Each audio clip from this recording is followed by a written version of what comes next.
Com o texto aberto, capítulo 14 de 1 aos Coríntios. Capítulo 14, do verso 1 ao verso 40. E aí eu vou trabalhando aqui de acordo com aquilo que Deus nos permitir, tá bom? É um capítulo importantíssimo e de igual complexidade como os anteriores, tá? Como toda a carta de Paulo aos Coríntios é uma carta desafiadora quanto ao entendimento, né, daquilo que o apóstolo está tratando diretamente com a igreja. Então, por favor, mantenham aí o texto aberto. No momento exato, adequado aqui, estarei convidando os irmãos para fazer a leitura aí de forma comedida, para que o tempo não nos seja aqui um adversário, tá bom?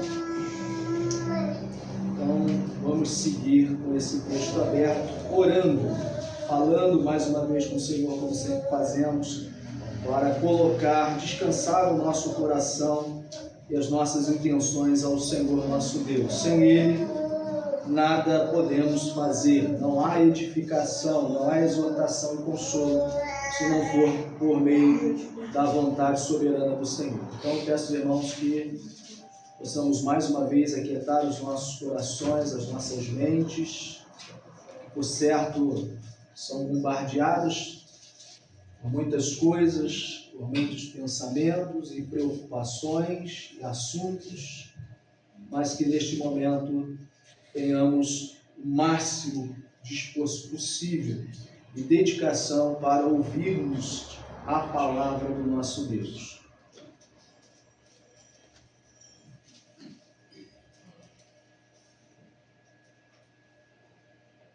Quero, Senhor, mais uma vez suplicar a Tua infinita graça e misericórdia, Senhor, de forma que possamos neste momento, Senhor, ao fazermos uso da Tua palavra, sermos por elas, ó Deus, ou por ela edificados, exortados e consolados.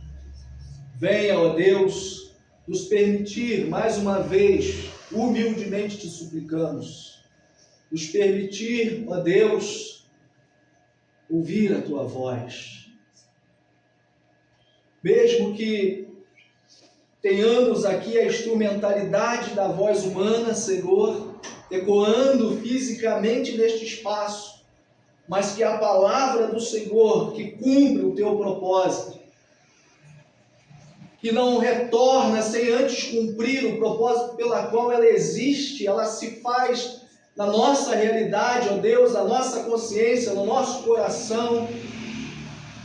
Que esta verdade, Senhor, cumpra o Teu propósito na manhã deste dia, Senhor, trazendo à tona os nossos pensamentos, as intenções dos nossos corações, mas nos manifestando, Senhor, acima de tudo, aquilo que deve e precisa prevalecer na nossa vida, que é a Tua soberana vontade, Senhor. Nos ensina a obedecer o Senhor, e nos ensina, Senhor, a identificar no profundo do nosso ser a voz inconfundível do Senhor, essa voz doce, melíflua, Senhor, suave, que nos traz paz, mas ao mesmo tempo nos confronta, Senhor, para que possamos crescer e prosseguir em conhecer o Senhor. Bendito seja o Teu nome por isso, Senhor. Obrigado, Senhor, por Tua santa presença na vida do Teu povo. Te agradecemos, ó Deus, porque sei que o Senhor há de usar da Tua palavra para a minha edificação, assim como dos Teus filhos, pois nós pedimos humildemente em nome de Jesus. Amém, Senhor. Amém. Ok, meus irmãos, um capítulo que mais uma vez nos faz refletir, e agora mais diretamente, sobre a ordem dos dons espirituais no momento do culto público, ou como costumamos chamar, do culto de adoração. E percebemos mais uma vez que o Espírito Santo, sendo Ele mesmo a fonte, a origem, de onde nos vem essa capacidade espiritual, diz o texto que nós leremos que Ele nos concede ou concedeu dons para que o culto público, o culto de adoração ao nosso Deus, possa ter como o seu ápice a edificação pela capacidade de entendermos, e percebermos que existe uma ordem dada, estabelecida, que busca, acima de tudo, refletir o caráter do pregador. Não, o caráter de Deus, tendo como elemento norteador a sua própria palavra. O caráter de Deus é reto, é santo, é puro. E Paulo mostra que, ao corrigir uma infinidade de problemas doutrinários nesta igreja, problemas de caráter ético, moral, litúrgicos, abusos quanto à questão da ceia. E aí, meus irmãos, poderíamos aqui ficar nos debruçando e falando, como aqui já estamos aí já há tantos sermões trabalhando e falando para que possamos entender qual seja a boa, agradável e perfeita vontade do Senhor ainda hoje para a sua igreja. E esse é o objetivo, é o propósito do apóstolo Paulo ao escrever, ao remeter esta carta à igreja. Seu objetivo sempre foi e sempre deverá ser o objetivo pastoral. Como temos aqui por base apostólica aquilo que Paulo direciona à igreja. A igreja precisa ser conduzida com maturidade espiritual, com segurança, com firmeza. A gente precisa crescer no conhecimento do Senhor e nos tornarmos adultos no entendimento. A gente comete muita bobagem quando nós estamos começando. A igreja que está começando hoje, com certeza, ela está muito mais inclinada, propensa a cometer certos deslizes do que uma igreja que já está, ou como Paulo mesmo vai dizer, uma igreja que a gente pressupõe que eles poderiam ser mestres, mas ainda se encontravam cometendo certas coisas como meninos. E aqui é um desafio para todos nós, porque quando nós, como igreja, pela palavra de Deus e segundo a vontade do Senhor, somos conduzidos para a maturidade da vida cristã, isso busca preservar, acima de tudo, a edificação do seu povo, a unidade do seu povo. Nós estamos falando e pensando aqui uma igreja que está dividida, fracionada. E uma igreja fracionada, dividida, uma igreja que tem facções, ela é uma igreja frágil, fraca, débil. A santidade e a centralidade de Cristo precisa ser retomada nos púlpitos da igreja, inclusive, especificamente, historicamente falando, nesta igreja. E aí Paulo, nos capítulos 12 ao 14, ele vai tratar exatamente sobre, ou especificamente sobre os dons espirituais. O capítulo 12, que nós já trabalhamos aqui, fala da origem e diversidade dos dons. Só tem uma origem, só tem uma fonte, onde vêm os dons espirituais. O Espírito Santo de Deus, vem do Senhor para a edificação do povo. O capítulo 13 foi para nós o ápice do argumento do apóstolo Paulo. Porque o amor é aquele que precisa governar todos os demais dons. O 14 vai nos apresentar algo mais prático, mais palpável, se assim a gente pode dizer. Porque é a aplicação mais prática daquilo que Paulo argumenta no capítulo 13, a respeito do que deve nortear a nossa vida cristã, que é o amor. E especificamente, claro, os nossos olhos estão voltados no capítulo 14 para o culto público. Ok? A igreja aqui, E interessante porque acaba nos provocando a pensar também o contexto atual. E a igreja, nesse momento, assim como também algumas outras igrejas, ou pelo menos igrejas que se dizem evangélicas, usam principalmente o dom de línguas, ou dom de língua, como um sinal de prestígio espiritual. Então, claro que se a gente for falar aqui de correntes teológicas, se formos falar então de a linha pentecostal, para algumas denominações, o falar em língua é o que evidencia, segundo eles, se o Espírito de Deus está na vida da pessoa ou não. Claro que eles vão comedir isso, dizendo que a pessoa recebe o Espírito Santo, mas depois a manifestação do batismo, ou o batismo necessariamente há de se evidenciar através de línguas. Paulo não concorda com essa vertente. Pelo contrário, ele vai concentrar a sua argumentação não no dom que pode ser considerado como um dom extraordinário, mas em qual ou em quais dons a igreja pode e deve ser edificada. Então, aqui não é uma questão de preferência, de gosto. Aqui é a questão de que os dons são dados por Deus e vêm dele para a edificação da igreja e não para o engrandecimento ou para atestar um grau de espiritualidade na vida de bem ou de ser. Eu digo isso, meus irmãos, porque como alguém que também já perpassou outras correntes teológicas, ocorreram certas situações no passado, em certas denominações, em que, por exemplo, eu fui impedido de participar de certa reunião porque eu não manifestava, segundo a teologia deles, um falar em línguas.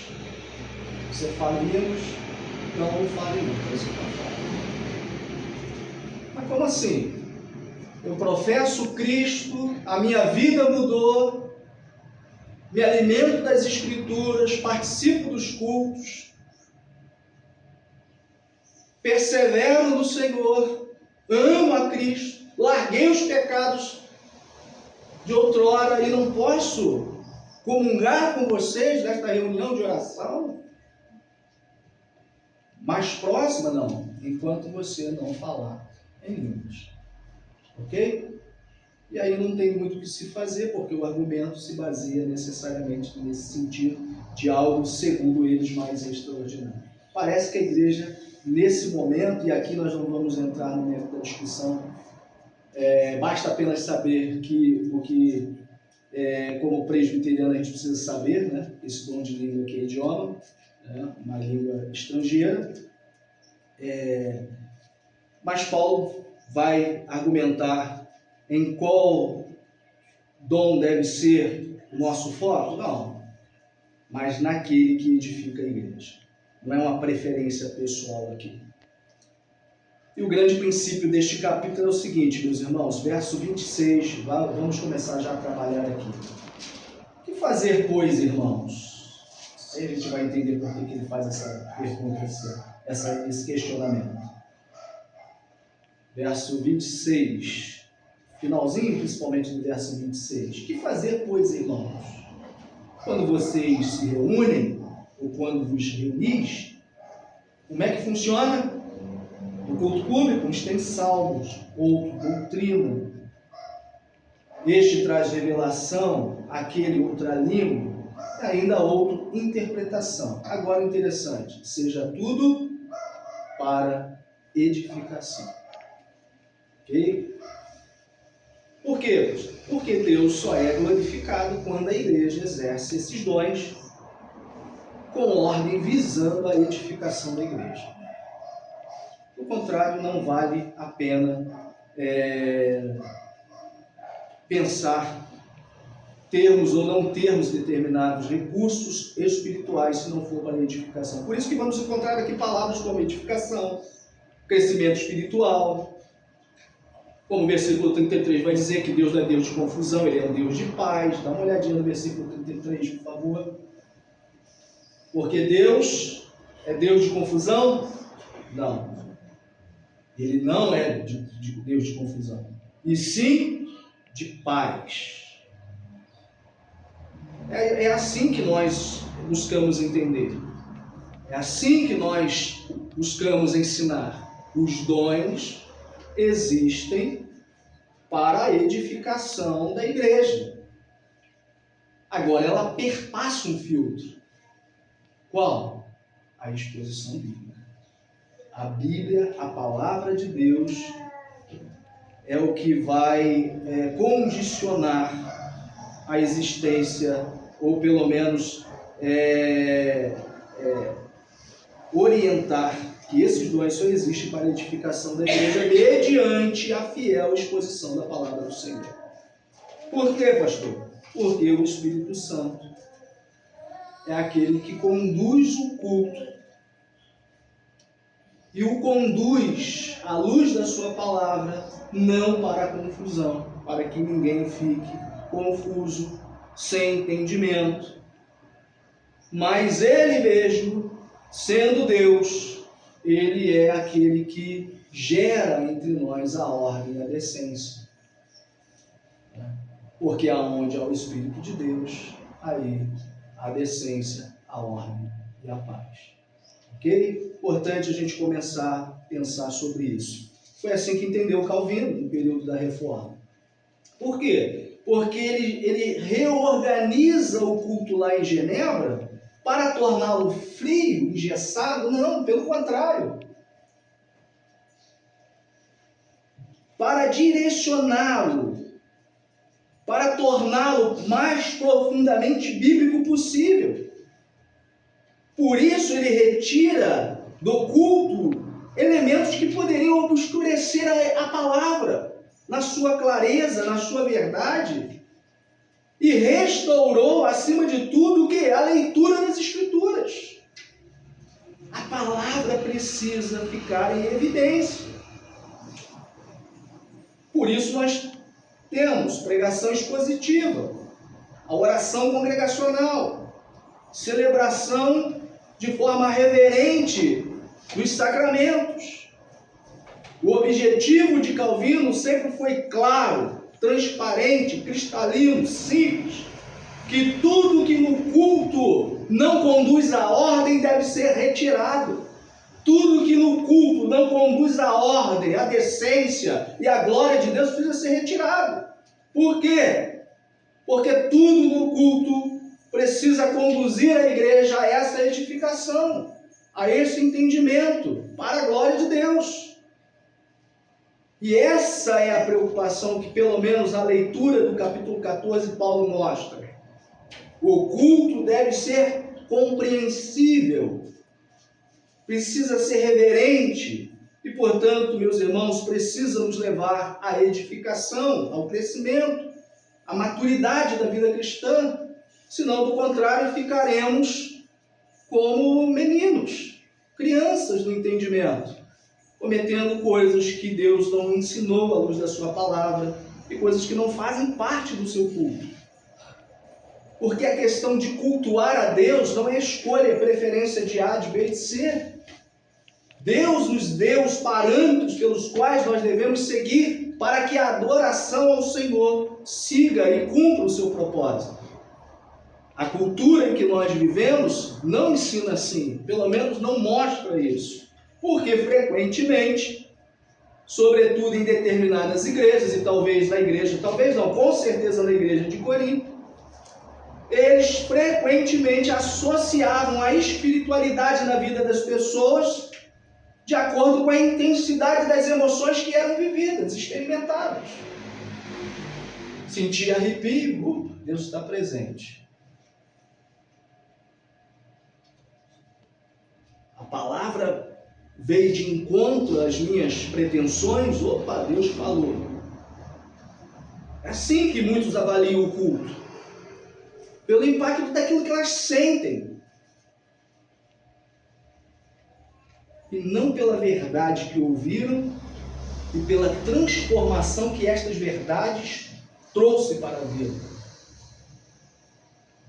A mudança e moldar o nosso caráter ao caráter de Cristo. Em Corinto, é o que estava acontecendo. Como é que o culto acontecia lá? O culto aqui se tornou um ambiente onde alguns buscavam demonstrar sua espiritualidade, seja pelo conhecimento, seja pelo falar em línguas, por meio de manifestações extraordinárias, enquanto a edificação da igreja ficava em segundo plano. Por isso que quem prega e ensina precisa se comunicar com clareza e profundidade. Por isso que a palavra, no auxílio do Espírito Santo de Deus, precisa penetrar no nosso mais profundo ser. O mais profundo do nosso ser. E aí Paulo então apresenta aqui alguns princípios interessantes, importantíssimos, que ainda continuam indispensáveis para a nossa igreja hoje, em todas as suas épocas. Porque ele vai mostrar que a verdadeira espiritualidade, meus irmãos, jamais produzirá confusão no entendimento das pessoas. Pelo contrário, produzirá edificação. Não vai exaltar indivíduos, como estava acontecendo na igreja de Corinto, como acontece hoje, mas o único, como João Batista dizia, que tem que aparecer é Cristo. É o Senhor Jesus. É a glória dele. E o culto ao Senhor bíblico não promove desordens. Pelo contrário, manifesta o caráter desse Deus santo, puro, verdadeiro e ordeiro.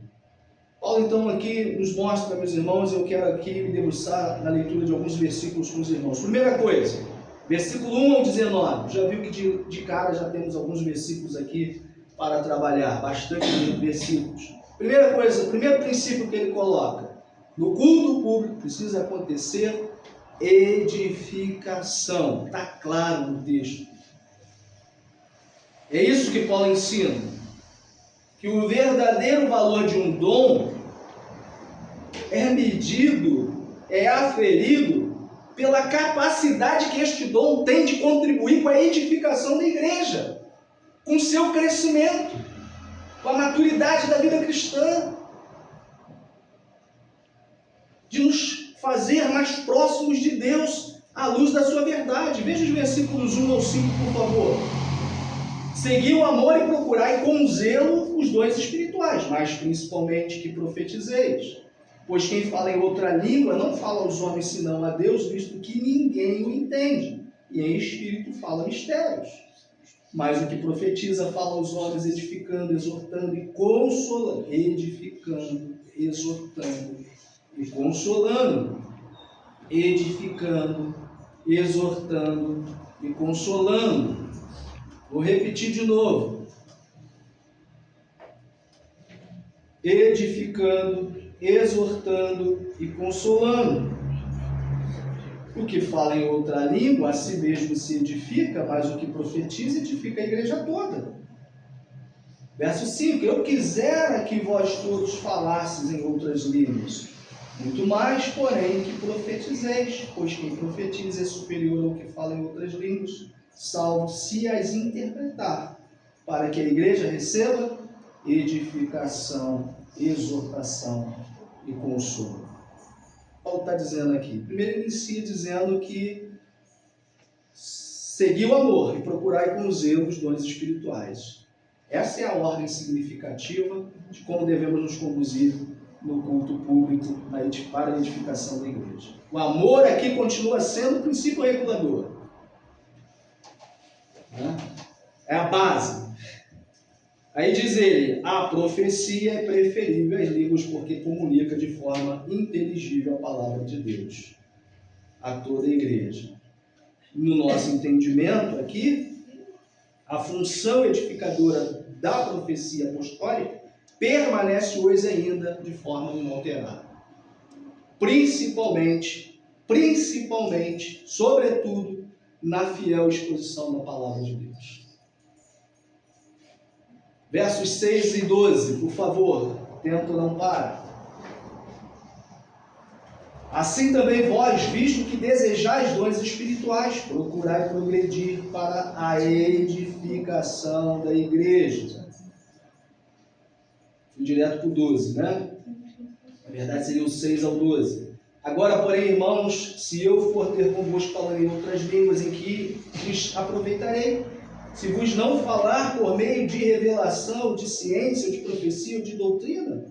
E assim que instrumentos inanimados como a flauta, a cítara, quando emitem sons, se não os derem bem distintos, como se reconhecerá o que se toca na flauta ou cítara? Pois também, se a trombeta der som incerto, quem se preparará para a batalha, para a guerra? Assim vós, se com a língua não disserdes palavras compreensíveis, como se entenderá o que dizeis? Porque estareis como se falasses ao ar. Há, sem dúvida, muitos tipos de vozes no mundo, nenhum deles, contudo, sem sentido. Se eu, pois, ignorar a significação da voz, serei estrangeiro para aquele que fala, e ele estrangeiro para mim. Assim também vós, visto que desejais dons espirituais, procurais progredir para a edificação da igreja. Aqui Paulo usa alguns exemplos de instrumentos, claro que, se não bem tocados, não vai trazer ao entendimento dos ouvintes a mensagem necessária, seja para se preparar para a guerra, seja para marchar, seja lá para o que for. O som precisa ser emitido com sabedoria e entendimento para cumprir o seu propósito. É isso que ele diz. Som sem distinção não comunica nada. Profecia, línguas, se não cumprir o propósito da edificação por meio de algo inteligível, não comunica nada. Palavras precisam ser compreensíveis para a edificação da igreja. O objetivo do culto jamais foi e deve ser entendido como algo produzido para impressionar as pessoas. Por isso, quando a gente imagina, vamos realizar um culto assim magnífico, cuidado, que pode estar sendo para personalidades humanas e não para Deus. Porque o culto ao nosso Deus não tem por finalidade impressionar ninguém, seja no cantar, no tocar, e graças a Deus por isso. Você pode desagradar alguém que ouve você tocar, por não estar sendo tão nítido naquilo que você está tocando, cantando, e alguém talvez com um ouvido bem musical, né, no sentido bem profissional da palavra, dizer, mas ele canta mal, ele toca mal, quem sabe talvez ele não prega tão bem. Mas a pergunta que nós fazemos é o seguinte, meus irmãos: nosso objetivo aqui não é impressionar ninguém.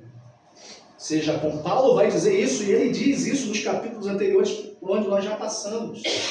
Não fui até vocês usando sabedoria humana. Não busquei convencer ninguém, impressionar ninguém, com filosofia, sabedoria, ciência, ou seja lá o que for. Eu fui com humildade e simplicidade, como servo de Deus deve agir, para cumprir a vontade desse Deus. Só compartilhei com vocês o evangelho que recebi do Senhor, só a sua palavra, que está nos profetas, e a palavra que se faz entendida na boca dos apóstolos hoje. Não me lembro se fui ter com vocês de outra forma, tentando impressionar. Pelo contrário, nesse momento se discute que a sua presença não impressiona ninguém. Ao olharem para o apóstolo Paulo, vão dizer: a sua presença não impressiona ninguém. E Paulo vai dizer: e eu estou aí, nem preocupado com isso. O que tem que cumprir o seu propósito é a palavra, é comunicar a verdade de Deus de forma que ela se faça verdadeira e profunda na vossa vida. É isso. Se Paulo diz, é isso que eu estou preocupado. Não estou preocupado se o corpo está preso, se a voz é bonita, se a voz é linda de trovão, se uso um vocabulário, um vernáculo acurado, eu não estou preocupado com isso. Eu estou preocupado que eu seja achado digno daquilo que eu estou passando e que eu recebi, que é o que nós precisamos fazer no culto ao Senhor. Veja os versos 13 ao 19. Pelo que o que fala em outra língua deve orar para que possa interpretar. Porque se eu orar em outra língua, em outro idioma, o meu espírito ora de fato, mas a minha mente fica infrutífera. Que farei, pois? Orarei com o espírito, mas também orarei com a mente. Cantarei com o espírito, mas também cantarei com a mente. E se tu me disseres apenas em espírito, como dirá o indouto o amém depois da tua ação de graças, visto que não entende o que dizes? Porque tu, de fato, dás bens às graças, mas o outro não é edificado. Dou graças a Deus porque falo outras línguas, outros idiomas mais do que todos vós. Contudo, prefiro falar na igreja 5 palavras com o meu entendimento para instruir os outros a fazer 10.000 palavras em outra língua. Mesmo quem possui determinado dom precisa desejar, compreender que ele está ali para comunicar, se comunicar e também ser entendido. Do contrário, vira uma casa de loucos. Dentro de casa, por muito menos a gente, se não falar de forma a ser entendido, a gente vai viver momentos muito complicados e difíceis. Você imagina onde nós temos uma variedade de pessoas muito grande. Cultura variada, pessoas com mais formação, menos formação, pessoas que falam outros idiomas, pessoas que falam muito mal o seu próprio idioma. Imagina se nós não tivermos uma comunicação que faça jus à necessidade daquilo que precisamos diante do Senhor. Por isso ele diz, afirmo a vocês, eu prefiro dizer poucas palavras, 5 palavras da minha língua, de forma inteligível, do que milhares de palavras que não possam ser entendidas e compreendidas. Até na nossa comunicação, gente. Quando a gente não é claro, quando a gente não explica, a gente complica. Já viu esse ditado popular? Quem não explica, complica. E aí, na maioria das vezes, o que ocorre? A gente coloca outra coisa no lugar daquilo que realmente faz sentido para a edificação. Por isso, nós entendemos que a pregação fiel sempre ocupará lugar central na igreja, no culto ao nosso Deus. Por quê? Porque Deus edifica a sua igreja mediante a exposição da sua palavra. E aí Paulo amplia ainda um pouco mais sua argumentação, mostrando que o culto deve falar não apenas aos que já são da igreja, mas também àqueles que são de fora, os incrédulos. Segundo ponto, versículo 20 ao 25. O culto precisa apresentar inteligibilidade. Do contrário, o culto cristão não cumprirá com o seu propósito. Ele precisa ser traduzido, compreendido, demonstrando a verdade de Deus, para que os corações sejam confrontados pelo quê? Só tem uma coisa que confronta na igreja, meus irmãos. Só tem uma coisa que nos confronta diante de Deus, a sua palavra. Interessante porque há décadas, algumas denominações distinguiam entre doutrinas e usos e costumes. E geralmente os usos e costumes, como fizeram também os judeus, vinham de mandamentos de homens. Só que mandamentos de homens não edificam, não confrontam. Eles podem até trabalhar a estética externa, mas não produzirá o resultado esperado, que é uma vida devotada ao nosso Senhor, ao nosso Deus. Versículos 20 ao 22, por favor. Irmãos, não sejais meninos no juízo, na capacidade de julgar. Pelo contrário, quando na questão da malícia, sim, sejamos meninos. Sede crianças quanto ao juízo. Quanto à malícia, sim, sede crianças. Quanto ao juízo, a capacidade de julgar, de dizer sim ou não, sede homens amadurecidos. Porque na lei está escrito, falarei a este povo por homens de outras línguas e por lábios de outros povos, e nem assim me ouvirão, diz o Senhor. Verso 22. De sorte que as línguas constituem um sinal para os crentes, para os da igreja, não, mas para os incrédulos.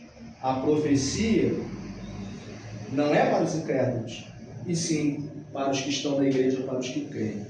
E aqui Paulo só está citando o capítulo 28, especificamente versículo 11 e versículo 23 de Isaías capítulo 28. Nesse contexto, a língua, ou esse falar de Deus por outra língua, naquele contexto, é um contexto histórico redentivo e possui um caráter, um sinal de juízo, sobretudo para o Israel incrédulo. Já a profecia, a exposição da palavra, é diretamente direcionada aos crentes, como nós estamos fazendo aqui agora. Por isso que os puritanos sempre vão voltar os seus olhos para a superioridade da palavra de Deus. A gente tem dificuldade em dizer, na liturgia do culto, o que é mais importante ou menos importante. Na verdade, em termos práticos, não existe algo mais importante ou menos importante. O culto, ele tem o seu contexto, né? Tem o seu conjunto, que precisa ser bem norteado pela palavra de Deus para que possamos realmente ter um culto agradável ao nosso Deus. Mas se nós pudéssemos dizer assim, a palavra de Deus, ela está no alto, não é à toa que eles mantinham um culto em destaque no alto. E quando se encontravam no meio de semana, antes do domingo, eles não diziam assim, você vai no louvor, você vai na igreja, ou após o culto de domingo, no dia do Senhor, que eles levavam a risca, eles sempre perguntavam, você vai no sermão? Ou após o culto, você foi no sermão? Porque é exatamente esse o entendimento que nós precisamos ter. Essa é a compreensão que nós precisamos ter. A profecia é uma bênção diretamente de Deus aos crentes. Veja o versículo 23 e 25, por favor. Se, pois, toda a igreja se reunir no mesmo lugar e todos se puserem a falar em outras línguas, no caso de entrarem em loucos ou incrédulos, não dirão porventura que estáis loucos? Olha, isso aconteceu em Atos. Nós vamos lembrar que esse episódio aconteceu. Quando disseram o quê? Está todo mundo embriagado, louco, né? Não se entendia. Como assim? Que línguas são essas? Porém, se todos profetizarem e entrar algum incrédulo e louco, é ele por todos convencido e por todos julgado. Verso 25. Tornam-se-lhes manifestos os segredos do coração, e assim, prostrando-se com a face em terra, adorará a Deus, testemunhando que Deus está de fato no meio de vós. Agora, se todos falarem em outras línguas, o culto se torna incompreensível, não há edificação e o visitante só tem uma conclusão. Está todo mundo pirado, está todo mundo louco, todo mundo doido. Mas, quando a palavra de Deus é pregada e compreendida, diz o texto, os segredos dos corações são revelados. Há convencimento de pecado. E a verdadeira adoração ao nosso Deus, ela acontece, ela ocorre. O resultado, sim, aí sim a gente pode dizer, é extraordinário. Deus está de fato, diz eles, no meio de vós. Que coisa linda e maravilhosa. Quando a palavra de Deus cumpre o seu propósito, os corações em trevas por causa do pecado são revelados. Há convencimento de pecado. E aí eu não tenho como imaginar a alegoria de John Bunyan no Peregrino. É só ler o livro que o homem passa a ter consciência do peso que ele carrega sobre as suas costas. E só aumenta cada vez mais que você se aprofunda na leitura deste livro. E aí não tem esposa, não tem marido, não tem filhos, não tem presidente, não tem papa, não tem ninguém que convença o homem do contrário, de que ele é um miserável pecador diante de Deus e que ele precisa de Deus para a salvação. Aí ocorre, sabe o que? A verdadeira adoração. Aí o benefício espiritual ocorre. E aí cumpre o que Jesus disse. O Pai é Espírito e os verdadeiros adoradores só têm uma forma de adorá-lo, em Espírito e em verdade. Assim ocorre a verdadeira adoração. Porque o resultado não é outro, é extraordinário, é sublime, é maravilhoso. Deus está de fato no meio de vós. Esse é o objetivo do nosso culto. O alvo do culto não é espetáculo humano, não é palco para apresentarmos o nosso show. Na verdade, meus irmãos, o culto, quando bem direcionado e a palavra de Deus tem o seu lugar devido, ele contribui para a conversão dos corações a Deus. Ele contribui para que os corações sejam consolados diante de Deus. Ele contribui para que haja edificação e mais santificação do povo de Deus. Por isso Paulo vai dizer: a palavra de Deus é o poder para a salvação de todo aquele que crê. E por fim, Paulo aqui estabelece mais um princípio permanente para que a liberdade espiritual jamais ultrapasse ou destrua a ordem do culto público na igreja. Versos 26 a 40, claro, a ordem. Tudo tem estabelecido a ordem do Senhor. Veja o que Deus, ao distribuir os dons, Ele mesmo sendo o Senhor, é quem estabelece a ordem para o exercício desses dons. Por isso que os dons não é dado ao prazer de ninguém. Ele precisa ser entendido que é Deus quem dá segundo o seu querer e a sua vontade. Por isso que a gente não consegue estabelecer um culto para isso. Você vai buscar o dom tal, o outro você vai buscar o dom tal. Tem como estabelecer esses parâmetros. É Deus quem olha para nós com misericórdia e graça, diz a igreja, precisa ser edificada. Portanto, chamarei o Gabriel para isso, e o capacitarei para isso, a Marli para aquilo outro, o Igor para não sei o que. É Deus quem faz isso segundo o seu querer e a sua vontade, para que o nome dele seja glorificado, sobretudo na edificação da própria igreja. Versos 26 ao 33, por favor, meus irmãos. Qual é a necessidade, então, dessa ordem do culto? O que fazer, pois, irmãos? Verso 26. Quando vocês se reunirem, um tem salmo, outro tem doutrina, este traz revelação, aquele outra língua, e assim por diante, interpretação. Porém, seja tudo feito para a edificação. No caso de alguém falar em outra língua, que não seja mais do que um ou dois, quando muito três, e isto sucessivamente, um após o outro, e haja o quê? Interpretação do que está sendo falado. Por quê? Precisa ser inteligível, precisa ser entendido. Mas, verso 28, não havendo interpretação, o intérprete fique calado na igreja. Se você fala e entende o que está falando, fica falando consigo mesmo, com Deus, tratando-se de profecias, fale apenas 2 ou 3 e assim outros julguem, analisem. Se porém vier revelação a outro, que esteja sentado, caso-se o primeiro, portanto todos podereis profetizar, um após o outro, para todos aprenderem e serem consolados. É o verso 23. Os espíritos dos profetas estão sujeitos aos próprios profetas, porque Deus não é Deus de confusão, e sim de paz, como em todas as igrejas dos santos. Bom, veja, meus irmãos, O princípio dominante que aparece mais uma vez no versículo 26. Faça-se tudo para edificação, para o crescimento da igreja.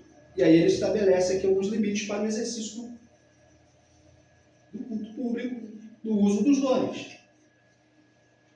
E é claro que, mais uma vez eu enfatizo aqui, a razão de Paulo não é extinguir o Espírito na sua ação, o Espírito Santo na sua ação, mas é preservar a edificação da igreja. E o verso 33 resume isso muito bem, porque Deus não é Deus de confusão, e sim de paz. Versos 34 e 35. Conservem-se as mulheres caladas das igrejas, porque não lhes é permitido falar, mas estejam submissas como também a lei o determina. Se, porém, querem aprender alguma coisa, interroguem em casa seu próprio marido, porque para a mulher é vergonhoso falar na igreja. Porventura, a palavra de Deus se originou no meio de vós, ou veio ela exclusivamente para vós outros? Até o verso 25, depois a gente volta no 26. Bom, meus irmãos, não é um texto, uns versículos desafiadores, né? Aliás, esse foi um dos tópicos lá de muito debate, ainda o e igrejas conciliares como a nossa. Mas, basicamente, vamos tentar aqui nos concentrar no que é essencial. Primeiro que a passagem precisa ser entendida, interpretada, à luz do capítulo 11, verso 5, onde Paulo vai admitir que as mulheres oram, que as mulheres profetizam. O contexto aqui trata de uma avaliação do culto público, das profecias, da preservação da ordem, da autoridade no culto, nunca da inferioridade da mulher. Jamais da inferioridade espiritual da mulher. Ok? Pelo contrário, aqui a gente está pensando com a cabeça da tradição reformada, sobretudo presbiteriana, que compreende esse texto dentro de uma ordem estabelecida por Deus para o governo da sua igreja. Pronto. Ok? Verso 36 e 38, veja, por favor. Porventura a palavra de Deus se originou no meio de vós, ou veio ela exclusivamente para vós outros? Se alguém se considera profeta ou espiritual, reconheça ser mandamento do Senhor o que vos escrevo. Paulo afirma aqui, meus irmãos, mais uma vez, a sua autoridade apostólica. Considere que eu estou escrevendo, que eu estou orientando aqui, o que vos escrevo do Senhor. Porque quem rejeita esse ensino, rejeita, com certeza, aquilo que Deus, por meio dos seus servos, estabeleceu como escritura, como palavra. E aí a conclusão prática da coisa, quero chamar a atenção dos irmãos para o versículo 39 e 40, que diz o seguinte: portanto, meus irmãos, procurai com zelo o dom de profetizar, e não proibais de falar em outras línguas. Tudo, porém, seja feito com decência e ordem. Né? Bom, pois é certo, buscar os dons espirituais. Jamais cercear o direito das pessoas de se aprofundarem, de terem uma vida de serviço ao Senhor, no uso dos seus dons, no uso daquilo que Deus lhe tem dado. Não proibir determinados dons conforme o contexto do apóstolo Paulo aqui. Todavia, fazer tudo com decência e ordem. E a ordem, a decência aqui, jamais deve ser entendida só como, ou necessariamente como um formalismo, mas sim como a expressão do caráter de Deus Santo, ok? Por isso que Calvino vai dizer: o culto deve ser regulado pela palavra de Deus e não pelos desejos dos corações dos homens, porque do contrário, a gente vai fazer da igreja uma fábrica de ídolos. A gente vai fazer a igreja de qualquer coisa, ou o culto público de qualquer coisa, menos o culto ao Senhor. O reverendo John Owen, o outro puritano, diz que onde o Espírito de Deus governa, aí reina a ordem e não a confusão.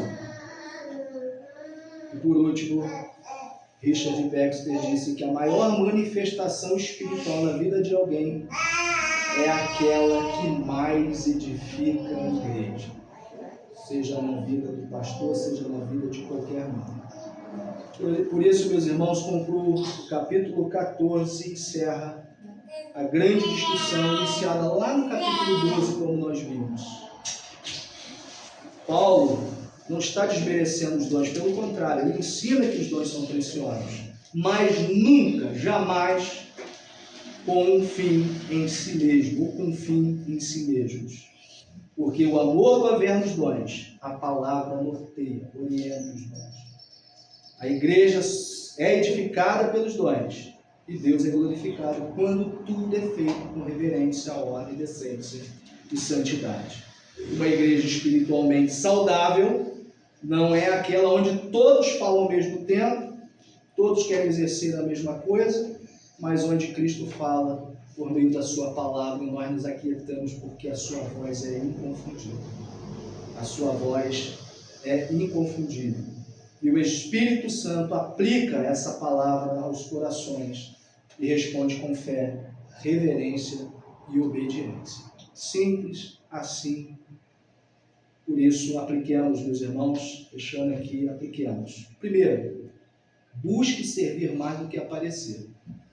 As pessoas querem mais aparecer do que servir.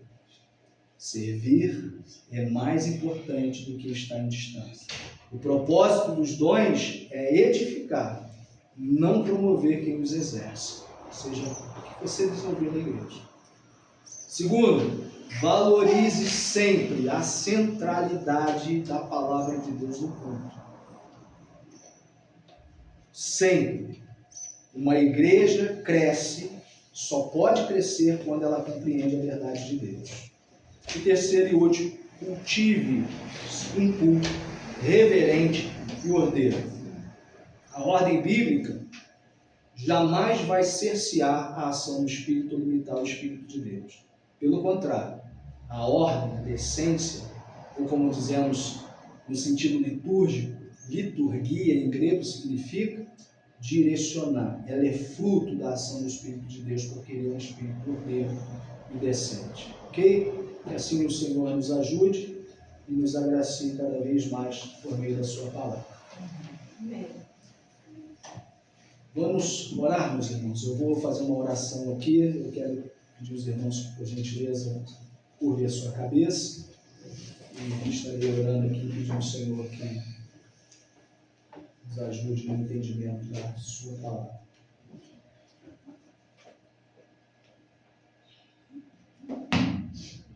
Queremos, ó Pai, mais uma vez, voltarmos ao Senhor e pedir a Deus aquilo que nos é necessário para a edificação e crescimento da vida espiritual. Nós pedimos, Pai, nos ajude no entendimento, no avanço, no amadurecimento, no fortalecimento da nossa vida cristã.